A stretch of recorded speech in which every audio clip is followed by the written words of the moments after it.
आणि जानेफळ हे ऐतिहासिक गाव, या गावात ज्या शेतकऱ्यांच्या प्रश्नावर आपण रान उठून बोलतो, ती 12 मास कादंबरी ज्यांनी लिहिली आणि ज्यांना राष्ट्रपतीचे पुरस्कार मिळाले ते सदानंद देशमुख या गावचे आमचे मित्र. तसंच मायबाप कादंबरी लिहिणारे विनोद बोरे,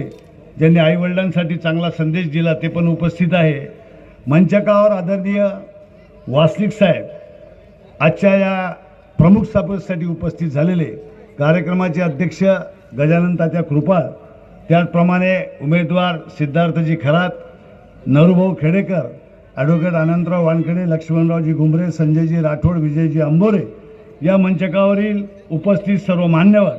माता भगिनी, युवक मित्र, सर्व पत्रकार, रामविजय बुरुंगुले, त्यांचे सर्व सहकारी आणि बंधू आणि भगिनींनो,